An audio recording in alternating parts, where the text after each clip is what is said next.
All right, recording, it's rolling. It's Wednesday, April 22nd. Gonna go over a theory of relativity today. Theory of relativity.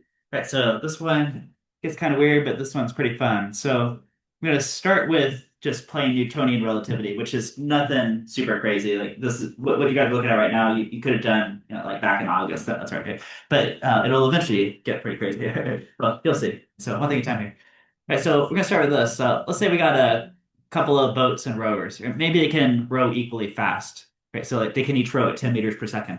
Now this guy is in the stagnant water of the lake, and he's just gonna go to the end of the lake and back. Right, because he sees the tree at the end of the lake. Right, there's the start finish line here. Right?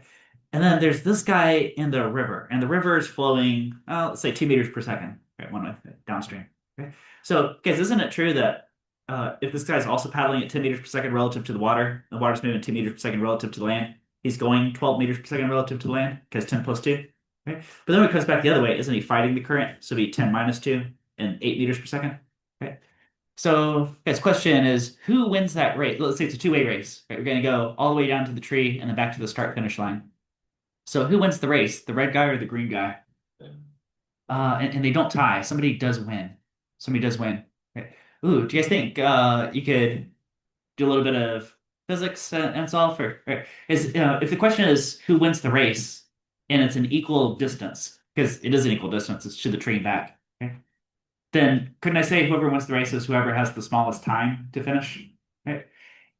All right. So what basic formula would you use? If you guys go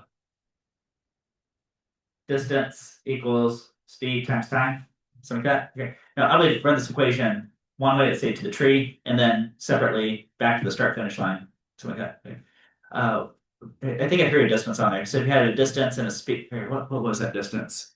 It was, yeah, that was right. Yeah, thanks. 120.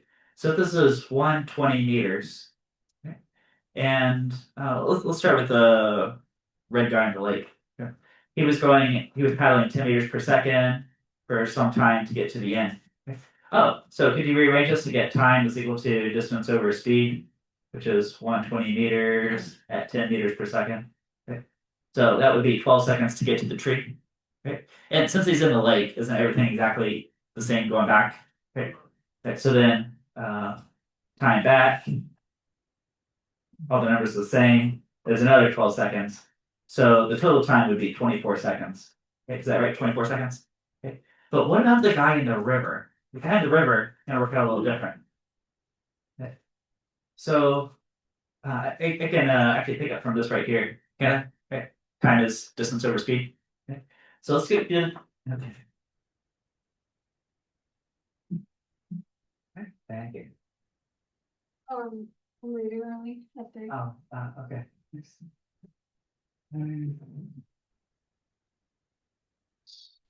Oh, all right. So, yeah. Okay. All right. So we're gonna go. Let's say the same 120 meters. Okay. But now paddling downstream, he's getting a boost from the current. So wouldn't he go on 12 meters per second relative to the shore? Okay. And how much time did that take? You guys see 10 seconds? Right. Ooh. So at this point, like if you pause the race right now, who's winning the race at this point? The guy in the lake or the guy in the river? Yeah, the guy in the river right now. But this is only half the race. We still gotta go back the other way. So coming back 120 meters, it's going at 8 meters per second. And how much time would this be?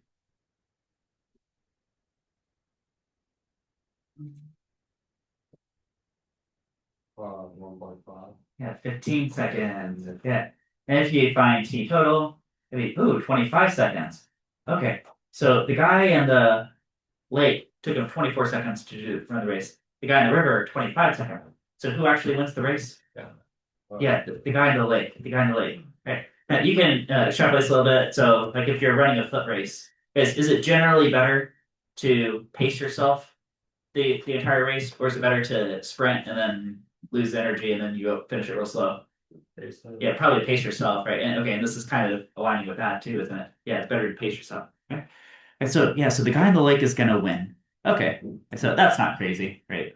People could have told you that hundreds of years ago. Here's the math we just did. 24 seconds for that guy, 25 seconds for that guy. Okay. Okay. All right. Now hold on to this idea. Let's look at another. Okay, this is also Newtonian relativity. You guys could have done this back a long time ago. Okay. Let's say we're in this green truck, and the green truck relative to the ground is moving 10 meters per second. You see that? 10 meters per second. And this guy's going to throw a ball. Now, if he throws it, let's say he can throw it 40 meters per second. Now, he might throw backwards or he might throw it forwards. Let's say he throws it backwards at 40 meters per second. How fast does this guy see the ball coming towards him? Or 30. 30. Aha. Hey, isn't it 40 and then minus 10 because the truck's moving the other way? Yeah. Yeah, so he catches the ball when it's moving 30 meters per second, right? In fact, if this guy threw the ball at the same speed as the truck, but of course backwards, then I think the ball would just fall straight to the ground, wouldn't it? Yeah. Okay. So okay. Now, what if he throws the ball forward? What's it going to be? This. Yeah. Yeah. 50 because it'd be 40 plus 10. Right. So depending on which way you throw the ball. Okay. So you guys go with that so far? Okay. Yeah. That's just Newtonian relativity. Nothing crazy yet. Okay. Now, let's throw some headlights on this car. Right. I'll talk about this gear later. This tooth wheel looking thing. Right. Um, do you guys know the first time that the speed of light was sort of accurately measured? Right? It's like 1849, right? And I'll show this to you later, but this guy had this toothed wheel and he would let a light shine through and bounce off a mirror that was several kilometers in the background, right? And as this was spinning, right? I think I'll have you guys solve that probably tomorrow. Right? I have to get the printout. Right, so let's say this truck is moving at some speed, right? And this guy is standing on still ground, does the whole process to measure the speed of light and comes up with this value for the speed of light, right? Now, this guy who's inside the truck, and let's see, he's also trying to figure out what's the speed of the headlights here. Okay, guess what number he comes up with? Yeah, it turns out it's exactly the same. It's exactly the same number. Right? Now, people were figuring this out like the late 1800s, right? Like 1880s, 1890s. People were figuring this out, and this seemed really weird because that doesn't really correspond to the last couple slides you saw with like the boat, the river, the baseball, and the truck. Right? So for some reason, when you're measuring the speed of light is always the same regardless of your frame of reference. Okay, you guys see that? Okay. Now the guy who figured out what's actually going on, the phenomenon here, is Albert Einstein. Okay, so this one of the things that Albert Einstein's famous for. Oh, here we go. Maybe I should put the slide first to make more sense. Okay? So back in 1849, this guy Armand Fizeau. So I have a light source here represented by a candle. Let's follow one ray of light. Now this mirror over here, you guys see this mirror? It's so maybe several kilometers in the background. I think he was over like, near Paris, France when he was doing this. Okay? So several kilometers is that distance. Okay? Okay. And then we're gonna spin this wheel right here. You guys see omega for angular velocity? Okay, so this wheel is spinning. This wheel is spinning really fast. Okay. So uh, as he spins it faster, faster, faster, okay, what he's looking for is that when this beam of light, here guys, is everybody paying full attention here? Okay, because I really want you guys to get the concept here today, and then I'll have you guys actually do that. I'm going to print off a paper later, probably for tomorrow, and have you guys actually go through and solve this. Okay, so concept today. Okay, all right, what we're looking for is for this ray of light to go through this gap in the teeth, bounce off the mirror. Right? But when it comes back, this whole wheel is turned just a little bit. You guys see that little tiny angle theta there? Right? It's so that one tooth covers where a gap used to be, and vice versa. You see that? Right? So that if this beam hit the tooth to start with, then it would never reach the mirror. But if it does go through a gap and bounces off the mirror, comes back, then now it's striking a tooth where the gap used to be. And so, what do you think that would look like from the point of view of this observer right here? You guys see this eyeball for this observer? Right? If it's spinning fast enough, right, then what it would look like is that light was completely blocked. In fact, as he's speeding up spinning, so he spins a little faster, a little faster, a little faster, it's going to look like there's a door that's closing on the reflection of light. Now, right when that reflection is exactly covered, then he knows he's spinning the wheel exactly fast enough to make this whole thing come together. Okay, does that make sense? Okay. And this is how the speed of light was first accurately measured. Okay, um, so we got the 2e distance, so distance there and back. Okay. Hey guys, isn't this just distance equals speed times time? No, it's a special speed. It's the speed of light. That's what you guys know. C is the speed of light, right? We've done it, right? Okay. This angle that the wheel has to turn. Ooh, guys, how many radians are in one revolution? Yeah, 2 pi. You guys think that's where that 2 pi is coming from? 2 pi? Okay. What do you guys think this n stands for? No, no, number of what? Mm, huh, number of what? Number of teeth? Yeah, number of teeth. Yeah, number of teeth. Right. Like I could sit here and count all these teeth, say how many teeth are there, right? Why would it be two? Yeah. Guys, why do you think it's two in? Why do you think it's two in? Because the second tooth is blocking maybe. Okay, yeah. To get this to align so the tooth blocks where the gap used to be, right? Oh, again, look at this theta right here. I mean, that's what this theta is. This theta is this blue theta here, right? Oh, let's say I had like 32 teeth, or I think that might be this, like 32 teeth, right? This wheel only has to turn 1/64th of a revolution. So however many teeth you have, right?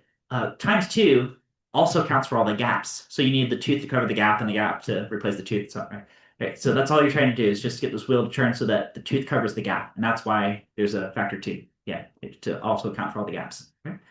Right. Then of course you could cancel the twos. Like that. Right? But here's another perspective on theta is isn't equal to angular velocity times time. Right? How far the wheel turns, and this would well of course be in radians. Right? You guys know these have to be in radians, not degrees. Right? It would be like that. Right? Now if you put all this together, so I'm going to say this omega t is equal to this fraction, like pi over n basically. Right? Okay, so I got that. Okay. And then I'm trying to solve for the speed of light. Um, Okay, I can come up with. Oh, okay. Guys, do you think you could solve for this t and substitute that t right there? Right. Yes, and for light to travel several kilometers and back, how much time approximately do you think we're talking about? Yeah, yeah, way less than a second. Like tiny, tiny, tiny fraction of a second. Right. Right. Like you could make a phone call to the other side of the world and there would barely be any lag. Right. It'd be kind of hard to. Yeah. So if you do the algebra, it ends up being this expression. Notice you don't actually need a stopwatch because that'd be kind of silly in this case anyway. Okay.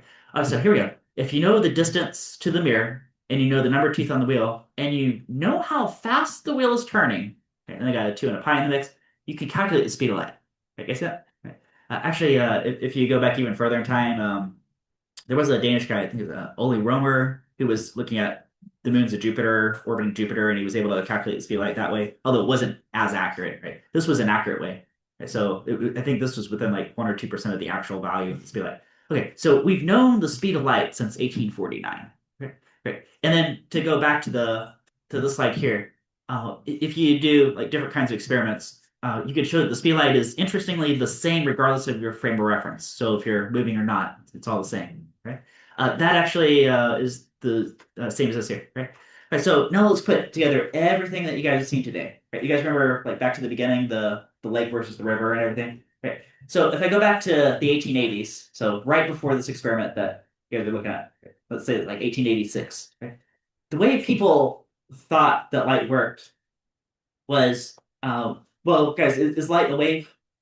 Yeah, light's a transverse wave, right? Right. And I taught you guys, of course, light can travel through the vacuum of space, and you probably knew that since elementary school anyway, right? But people did not necessarily know that back in, say, 1886, right? They said, oh, well, waves, we know other kinds of waves need a medium to travel through. Like sound needs a medium. If you put somebody in a vacuum chamber, you can't hear them talk, right? Right. So light, they were hypothesizing, probably needs some kind of medium too, and they called that medium a luminiferous ether. Now, if you've never seen that term, that's because this particular experiment, well, unintentionally disproved such a thing. Right? So here's how the experiment worked. They said, let's take a light source. Right? We're going to have this beam splitter, this half silver mirror, and any particular light ray, if it once it strikes this mirror at this 45-degree angle, half of it will go through and strike this mirror over here, and half of it will bounce off, reflect, and make a 90-degree turn, right? And then bounce off this mirror, and then same thing. Right? And we have some kind of observation detection over here where the sidewall is. Right? You guys get that? Right? Now, what they were thinking was, see if we go way back to this boat race. Right? They're saying, well, we know the Earth is spinning, right? Earth is spinning in space. And furthermore, the Earth is actually revolving around the sun.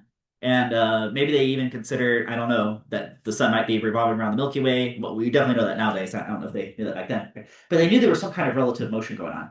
So they said, hey, if we bounce this light east-west, isn't that kind of like this river current situation where partway the light is traveling with the rotation of the Earth, and then when it's going back, it's traveling against the rotation of the Earth? Wouldn't that be true? Right. So this is what they had in mind. Versus if they bounce the light north-south, that'd be more analogous to this lake situation, where the Earth is not spinning north-south, so that light would be unaffected by that motion. Right? Right? You guys get that? Right. interestingly, what they found was actually the same thing I'm showing you guys on this slide here, right? Which that the speed of light was the same regardless of east, west, west, east. See, they thought that the east, west light, let's say this is like east, west, would lag behind, and this north, south would actually reach this observer faster. So you get like this type of interference pattern, right? But what they always got is that the two waves were always exactly in phase. Right? And it didn't matter if they what time of day they did this, like day or night or 6 o'clock, whatever. It didn't matter if what season they did this. None of that mattered. They always got the same result. And so that goes back to that slide where I was showing you guys. Here, I'll just go back to it. Right. This one right here. This is really the sort of a synopsis of that Michelson-Morley experiment you guys were just looking at, right? Which is that the speed of light is always the same regardless of your frame of reference. Right? But maybe this looks kind of like a paradox because how can it be that if you're throwing a baseball back and forth, you get these relative motions, and if you're paddling in a boat in a lake versus a river, you get these relative motions. But if you're measuring the speed of light, it's always the same. Okay? And this is where we're going to come to 1905, and Einstein puts this all together and figures out how this is actually working. All right, so here's Einstein's thought experiment. He was looking at those results, say like Michelson-Morley and all those, and some other ones too, right, that were all saying sort of the same thing. And he said, hey, what if I had, say, a train, or you could think a rocket if you like. I'll show you guys a rocket version later. Right?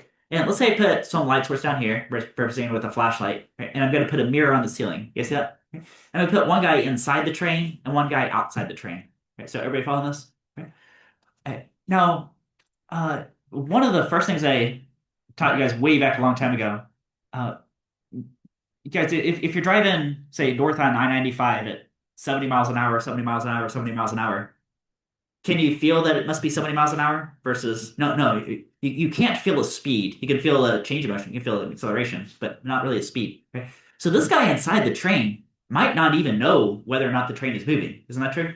Right? Yeah. This guy doesn't even know if the train's moving or not. Right? Now this guy outside with the green hat, like he would know relative to him how fast the train's moving. Right? All right, so now let's follow a ray of light from this flashlight. So inside the train, from this guy's perspective, doesn't the beam of light just go straight up, bounce off the mirror, come straight back down?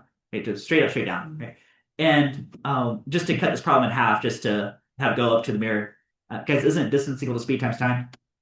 So that's what this is in this pink box. This is the speed of light times time. And I put a little subscript on that time. So that little subscript not refers to the guy inside the train. Okay? It says, okay, so speed of light times that time covers this distance.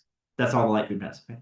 But the guy outside the train with the green hat, he says, actually, if that train car is moving, doesn't that light follow more of a diagonal type path? Right? And, ooh, guys, what shape is this right here? A right triangle. A right triangle. Guys, if we're setting up a right triangle, what's one formula you guys know about a right triangle?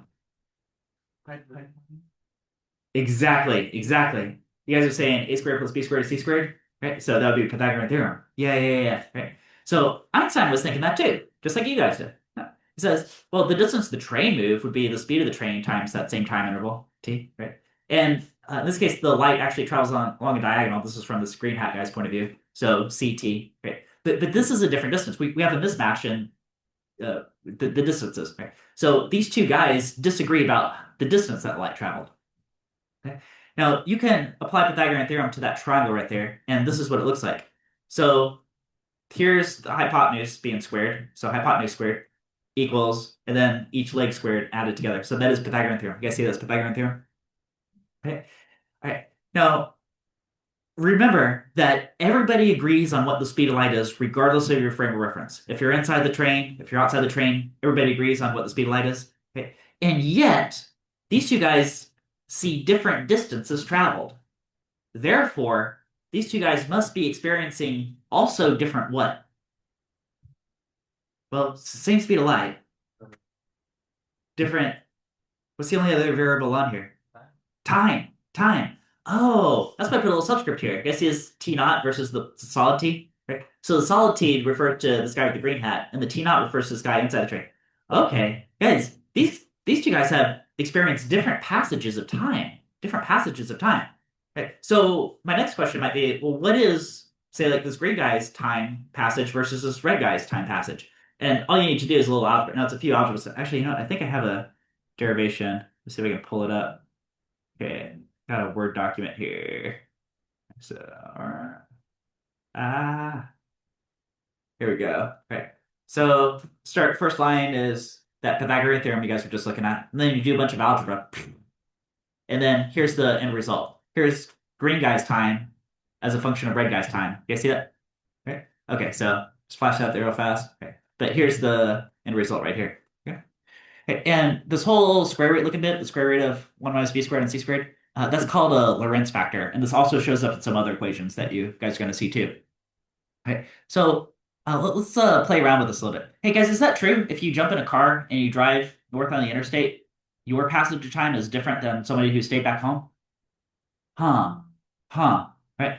Well, and what I'm trying to get at here is that the answer, like strictly speaking, is yes, but it's a really, really, really subtle effect. Because watch this. Oh, guys, your car might be, let's say, 70 miles an hour on the interstate. So in place of v, could you put 70 miles an hour? Right. But the speed of light, that's like 3 times 10 to the 8 meters per second. So we're talking about 300 million meters per second. Right. And even if I reconcile the units, miles per hour, meters per second, okay, guys, this fraction for you driving on the interstate is very, very, very close to what? Zero. Do you guys see that?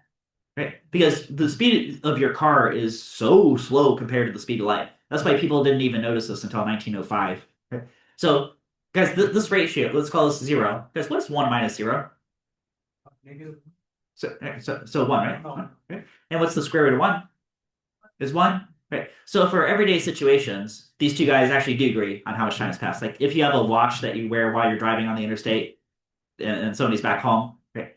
The difference in time would be so subtle, so tiny that you realistically wouldn't be able to notice the difference. Okay? But if you move at what's called a relativistic speed, so if this v pumps up to say like 10% of the speed of light or more, now those dilation effects are going to start to become noticeable. Right? Although, has any human ever moved at 10% of the speed of light relative to any other human? No.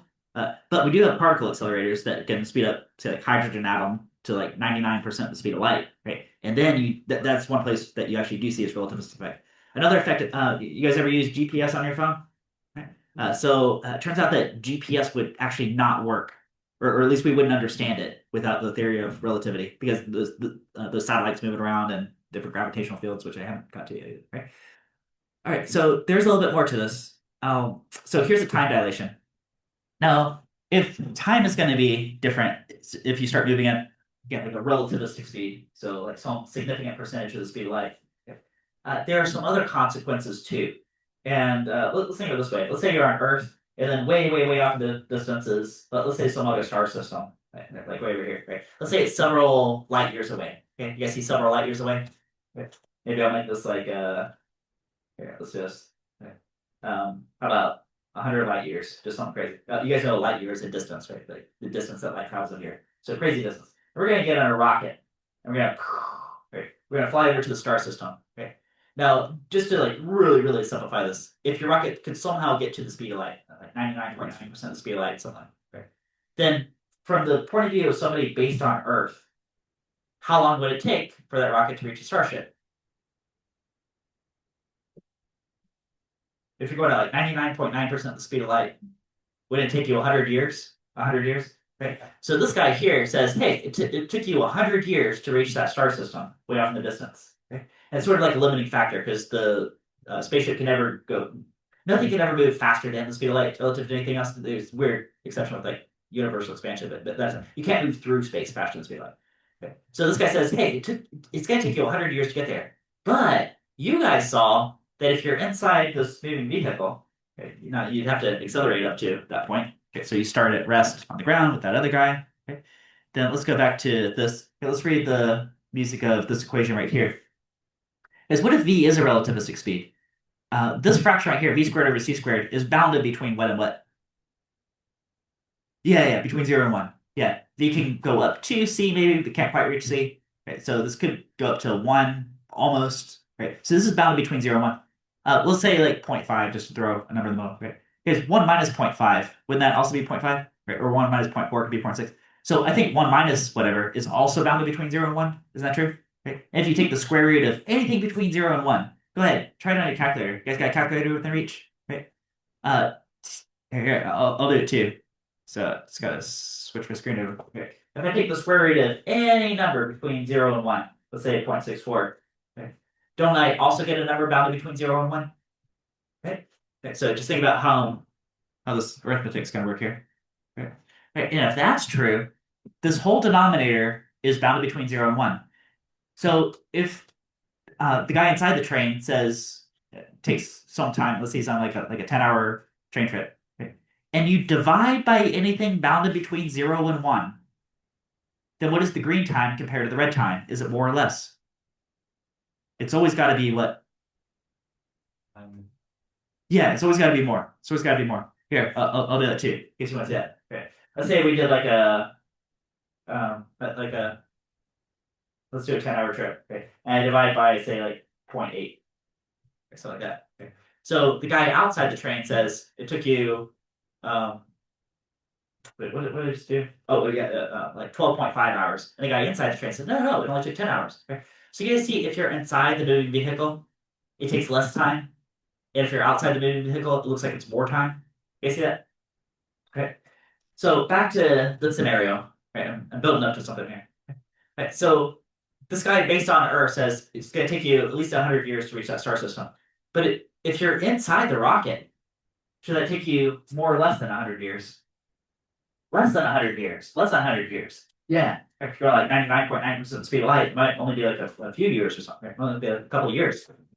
So these two guys have experienced different passages of time. Right? All right. So, okay. I remember. Whoops. I forgot. If that's true, if the guy inside the rocket says, say it only took like 10 years to cover this distance that should have taken 100 years, but it only took 10 years, what does that mean in terms of this guy's perspective of the distance to this distant star system? Is it still 100 light years? No. It'd have to be a lot closer from his frame of reference, wouldn't it? It's a lot closer, right? Maybe it's only like 2 light years out. It says, oh, it's only 2 light years away. I'm going really, really, really fast. Right? Right, so that is right. What I'm trying to build up to is this length contraction. You guys see this length contraction here? Right. So this is say like if you're outside the train, you see the rocket ship is length L. If you're inside the train or the rocket, whatever, right, you might experience L naught. Or wait, did I get that backwards? Well, okay. Okay. And so we got different perspectives on say like the distance for this rocket to travel, right? Or even the length of the rocket itself. They actually disagree about how long the rocket is, as long as it's in motion. Right? There's also this momentum dilation. So, do you guys remember momentum is mass times velocity, P equals mv? You guys know that? Right? Well, it turns out that's really only true for like non-relativistic speeds. Once you get relativistic, then you introduce this right here. Right? But every one of these is going to have some kind of asymptotic limit because nothing can travel faster than the speed of light through space. So let's figure out what those limits would be. Like if you plug in c for this time dilation, guys, what's c squared over c squared? 1. 1. What's 1 minus 1? 0. 0. Square root of 0 is 0. Right. Oh, okay, yeah. There you go. That's the next step. So anything divided by 0. So like 3 hours divided by 0 would be undefined, wouldn't it? Guys, what does undefined look like on a graph? Vertical. Vertical vertical asymptote. Is that true? Right. And then similar idea for this momentum dilation. Now this length contraction is going to be a little different. Watch this. Guys, watch this. Let's plug in c for this speed. Guys, what's c squared over c squared again? 1. 1 minus 1 is 0. Square root of 0 is 0. Right. So if this whole thing goes to 0 because we're going so crazy fast, whatever distance you're working with, if you say times 0, oh, that gives you what? Anything times 0 is equal to 0. 0. Yeah. So if you were somehow able to reach the speed of light, you would actually not perceive any distances. Like the distance from here to like that, the edge of the observable universe on that Hubble deep field up there, you would reach that like instantaneously from your perspective. Right. Now again, somebody based on Earth watching a rocket ship fly, they would watch you travel for many, many, many years. Right? But inside the rocket ship, you would feel like you got there instantaneously if you're traveling at almost the speed of light. Right? Also, how about here's a weird one. Actually, here I'll show you guys the graphs because this could help too. Right? So you guys just saw a bunch of equations. Here's the graphs that are those equations. So the same thing. Okay? Right, so here's for time. Okay? Now, Newton thought that time was the same for everyone ever. Actually, everybody thought this up until like 1905 when Einstein came along and said, actually, that's not true. Okay? So, like if you have a clock that's ticking, like this clock here, it's the same as a clock on Mars, on the moon, blah, blah, blah. Right? That's what people thought. Right? So time is the same everywhere. But Einstein said, actually, it follows this red curve with this Lorentz factor that you have to divide by. Okay? Uh, so, guys, from the point of view of a photon, don't photons travel at the speed of light? Actually, anything that's massless does travel at the speed of light. Okay? Uh, you would actually be on this asymptote. Okay? And for length, let's see, like Newton thought, oh well, lengths don't change, right? If somebody says the length of the rocket ship is 8 meters, then it's 8 meters, and everybody would agree on that. But Einstein says actually that's not true. If you follow this equation with the Lorentz factor and so on, right, these distances contract the faster you're going, right? Relativistic speeds, right? Right. So let's go back to those photons again. It's from the point of view of a photon that is traveling at the speed of light. So you guys see that point that I'm circling right there? Is that point I'm circling? Right. This is from the point of view of photons. What is the distance across the universe from the point of view of a photon? Yeah, zero, zero. Okay, so from the point of view of a photon, you can make the case that distance and time don't even exist. Okay, and then here's momentum, which looks kind of like the time version, right? Okay. Because notice all these asymptotic limits, right? Like you can't actually cross over, go faster than the speed of light, right? All right. You know what? Here, I have a few more slides, but I'm gonna pause here to um here we go. Tale of Two Twins. Whoops. Uh,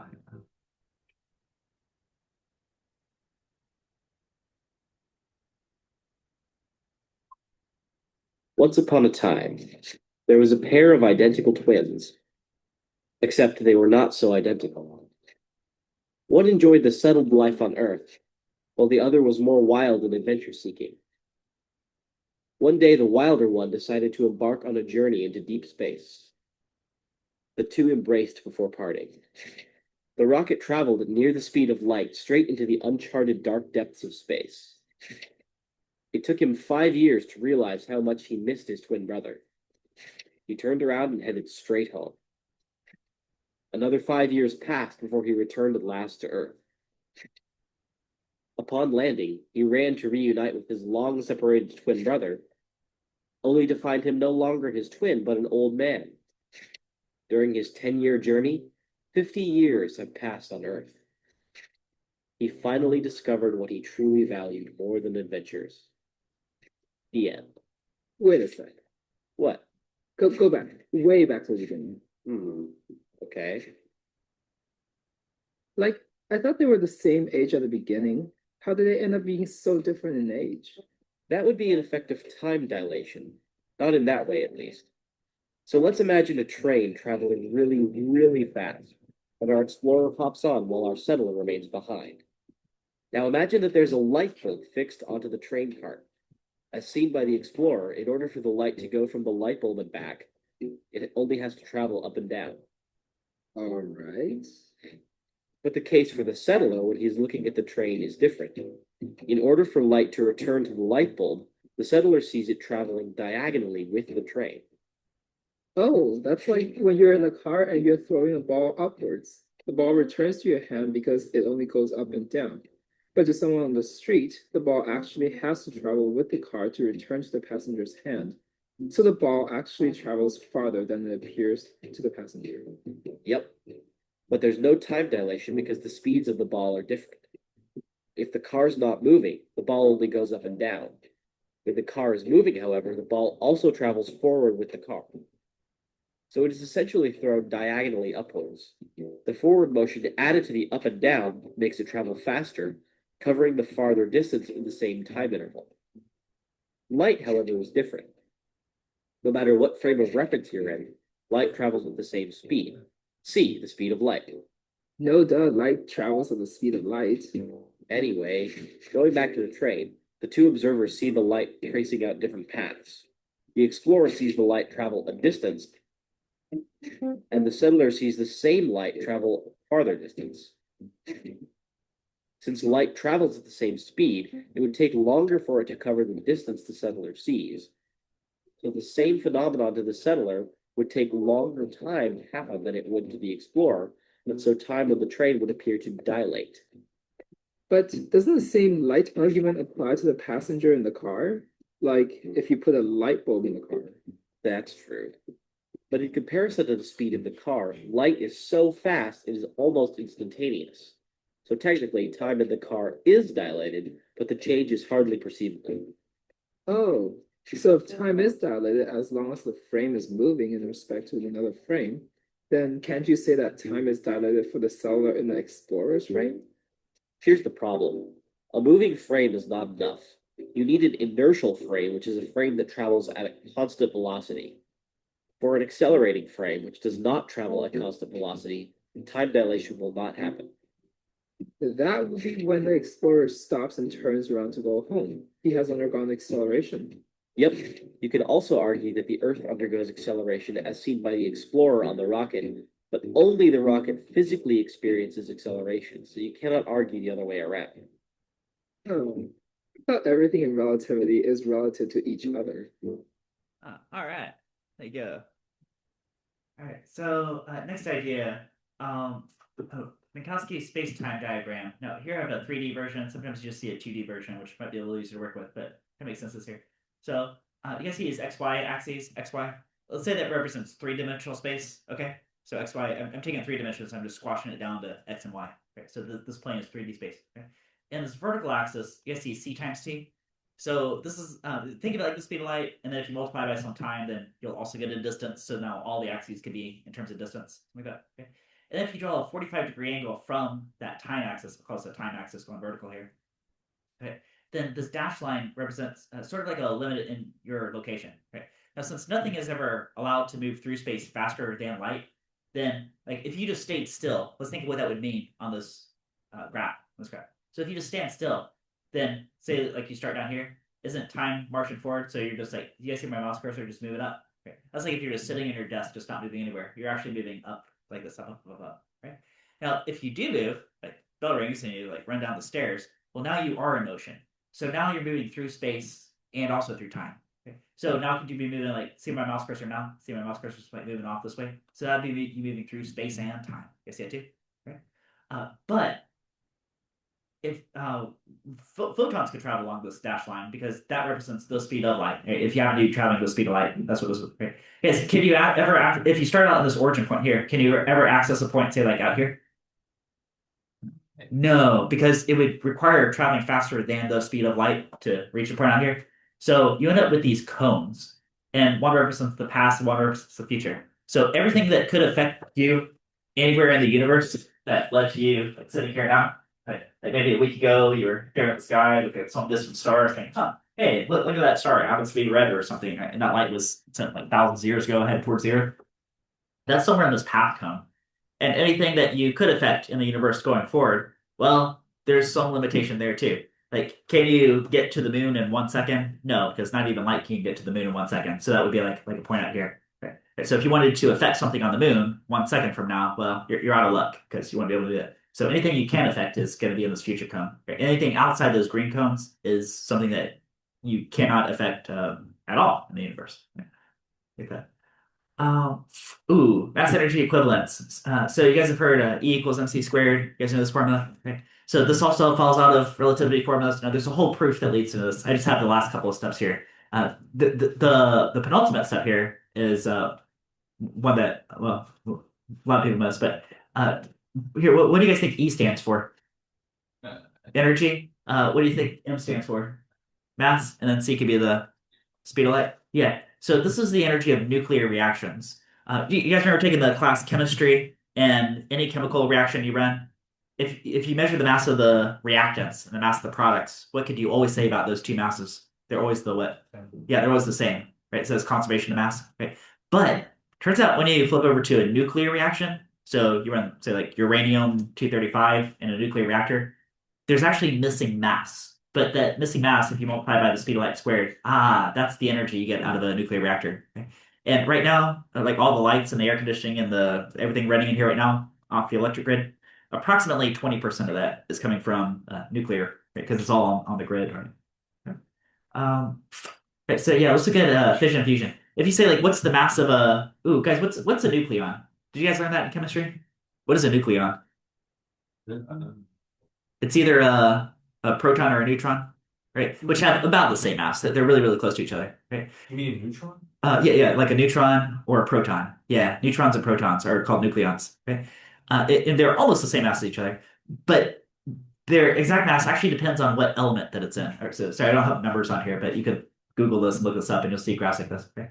Um, Actually, is this the upside down graph of that? This might be yeah, so this is the upside down graph of that. This is binding energy per nucleon, but it's just the upside down of that. Okay. So element number one is hydrogen, and then you can here's element number two is helium. Okay. Okay. It no, I think the biggest element that we find naturally on Earth is uranium, and any plutonium is beyond this, but all plutonium has only ever existed since the 1940s. Before the 1940s, there was never any plutonium in our environment because that one's artificially created. Right? No, maybe some other planets, but whatever event like supernova or whatever that created like everything in our solar system, like about 4 or 5 billion years ago, something like that. Yeah, it only had enough energy to create up to uranium. Anyway, we can take this uranium and we can split it, and that's what this process is right here. So here's one common reaction: get krypton and barium, and lots and lots and lots of energy. All modern day nuclear power plants involve basically this process. Right? You could also use plutonium for this, but here's U-235, an isotope of uranium. Right? Now, one of the technology that's been always in development for many, many decades is if you look on the left side of this graph, if you were able to go from hydrogen to helium, isn't that like hundreds of times more energy? Hundreds of times, right? And that's not fission, that's called fusion. That's fusion. So if you take these special isotopes of hydrogen, so I think they call these deuterium and tritium, and you smash those together, then you can create helium and extra neutron and hundreds of times the energy that you can actually get out of this fission process. Okay?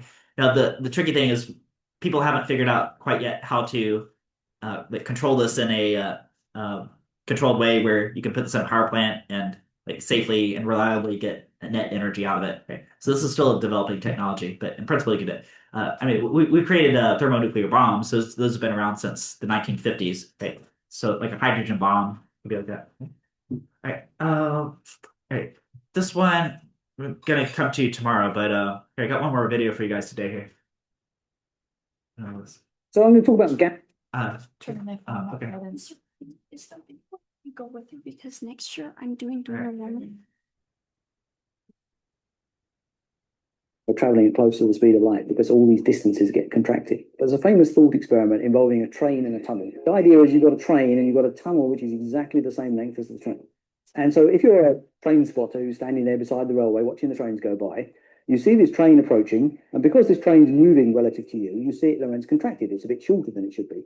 And that means that as it goes into the tunnel, it disappears completely in the tunnel, right? Because it's shorter than the tunnel. Like the tunnel's not moving relative to you, you're standing next to it, so therefore the tunnel is its normal length. But because this train is moving relative to you, it becomes a little bit shorter, so it disappears into the tunnel. Fine. So it actually is briefly kind of hidden at both ends of the tunnel. But now, if we think about somebody sitting on the train's perspective, somebody sitting on the train, they think they're stationary, you know, the table there in front of them, they can drink their cup of coffee. When they put it down, it just stays there. So they're in their reference frame and everything's normal. And they're seeing the countryside rushing by. And so they see this tunnel approaching them at high speed. And of course, because they're seeing this tunnel moving, the tunnel should be contracted. And so from their perspective, they should never completely disappear into the tunnel because they see a tunnel which is shorter than the train. So therefore, the train never completely disappears. By the time the back end of the train's disappeared into the tunnel, the front end's come out the other end. And that's all well and good. And okay, maybe they just agree to differ about whether the train is shorter than the tunnel or not.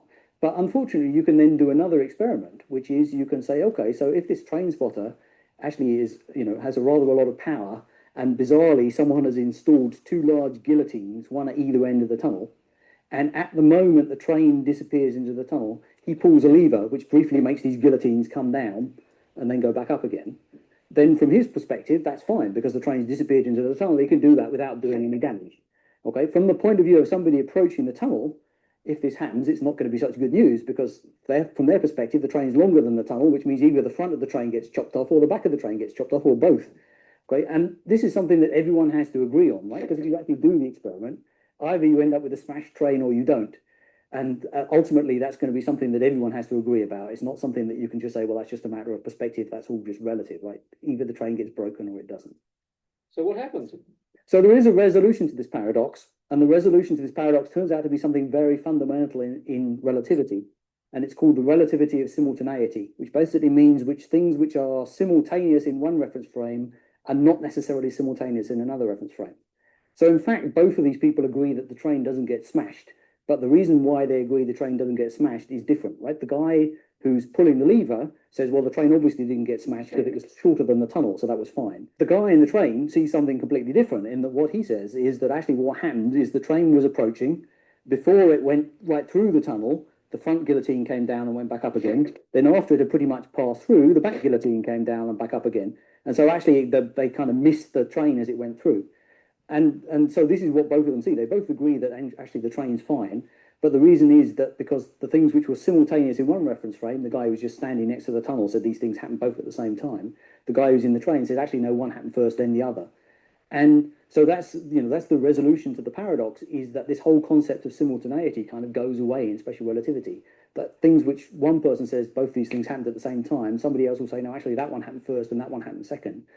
Because whether things happen at the same time really depends on what reference frame you're measuring them in. But what's the fact? Did the train disappear in the tunnel, or did it fall out the ends? What actually happened? Both.